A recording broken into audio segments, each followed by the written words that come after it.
मी मनीषा आपल्या चॅनलच्या अजून एका नवीन व्हिडिओमध्ये तुमचं खूप स्वागत करते। आजचा वार आहे शुक्रवारचा आणि हे दुपारचं टायमिंग आहे। घरातली सगळी कामं आवरून मी इथं शेंगा फोडते।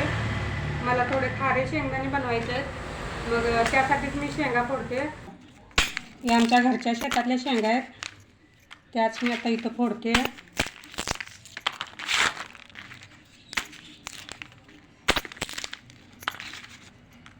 थोडे शेंगदाणे काढून घेते आणि मग भेटते तुम्हाला। शेंगदाणे काढून झाल्यानंतर इथे मी ते निवडत होते। काही बारीक किंवा किडके शेंगदाणे असले तर ते काढत होते। बारीक शेंगदाणे कसं भाजताना ते करपले जातात आणि दातामध्ये म्हणजे तोंडामध्ये कडू लागतात ते, म्हणून ते मी शेंगदाणे काढत होते। आणि खारे शेंगदाणे करण्यासाठी असे मोठे मोठे शेंगदाणे घ्यायचे। इथे मी पाणी ठेवले उकळण्यासाठी। पाण्याला उकळी आल्यानंतर त्यामध्ये 2 मोठे चमचे मीठ घालायचं आणि शेंगदाणे बुडतील एवढं पाणी घ्यायचं। पाण्याला चांगली उकळी येऊ द्यायची।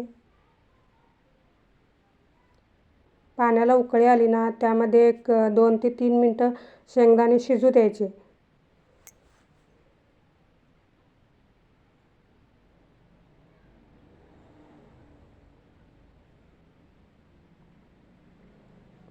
आणि तुमच्याकडे अशी चाळणी असेल ना, तर ती चाळणी घ्या त्यामध्ये शेंगदाणे काढण्यासाठी। 2 ते 3 मिनिटं शेंगदाणे शिजल्यानंतर मग असे चाळणीवरती काढून घ्यायचे। शेंगदाणे शिजलेले ओळखायचे कसे तर त्याची साल असते बघा, ती अशी सुरकुतल्यासारखी होते, त्यावेळी शेंगदाणे काढून घ्यायचे। असे चाळणीमध्ये काढायचे म्हणजे पूर्ण त्यातलं पाणी निथळलं जातं।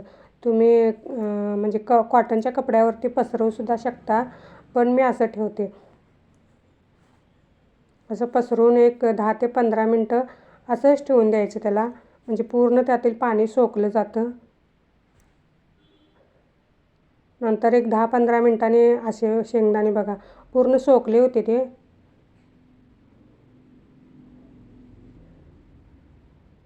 नंतर मग मी कढई तापवण्यासाठी ठेवली आणि त्यामध्ये मीठ घालून घेतलं। आपल्या शेंगदाण्याच्या अंदाजाने मीठ घ्यायचं, म्हणजे शेंगदाणे त्या मिठामध्ये बुडले जातील इतकं मीठ घ्यायचं। आणि एक 2 ते 3 मिनिटं ते मीठ चांगलं भाजून घ्यायचं, गरम करून घ्यायचं आणि मग नंतरनं शेंगदाणे त्यामध्ये ओतायचे आणि असं हलक्या हाताने एकसारखं हलवत मीडियम गॅसवर भाजायचे। शेंगदाणे भाजताना एक महत्त्वाची टीप म्हणजे गॅस मीडियम हवा। मीडियम गॅसवर चांगले भाजले जातात शेंगदाणे आतपर्यंत आणि छान कुरकुरीत होतात।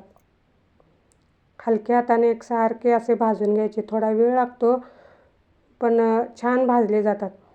मला हे शेंगदाणे भाजण्यासाठी 10 ते 12 मिनिटे लागली होती।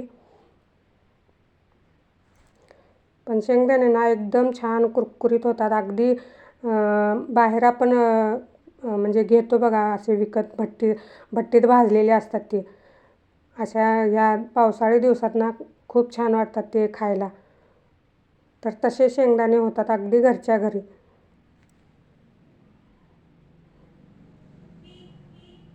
असे शेंगदाणे भाजून ठेवले ना तर लहान मुलं असली पटकन खाऊ मागितला तर देता येतात आपल्याला। मी ना असे म्हणजे थोडे थोडे बनवून ठेवत असते घरात। हे बघा इथं भाजलेत का मी बघत होते। शेंगदाणे म्हणजे साल त्याचं निघत होतं, पण अजून कुरकुरीत झाले नव्हते, म्हणून आणखी थोडा वेळ भाजू दिले।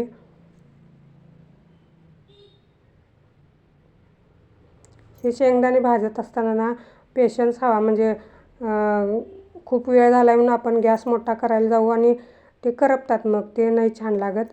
मीडियम गॅसवरच जरा वेळ लागतो, पण असेच भाजायचे छान लागते। शेंगदाणे भाजण्यासाठी घेतलेले मीठ ना हेही वाया जात नाही, म्हणजे ते थंड झाल्यानंतर आपण एका पिशवीमध्ये भरून ठेवायचे कॅरी बॅगमध्ये आणि परत कधी आपण शेंगदाणे असे भाजू तर तेच मीठ आपण वापरात घेऊ शकतो। शेंगदाण्यांचा आवाज बघा तुम्ही कसे कुरकुरीत झाले आहेत ते, आवाजावरनं ओळखतं आपल्याला की कुरकुरीत झाले आहेत ते।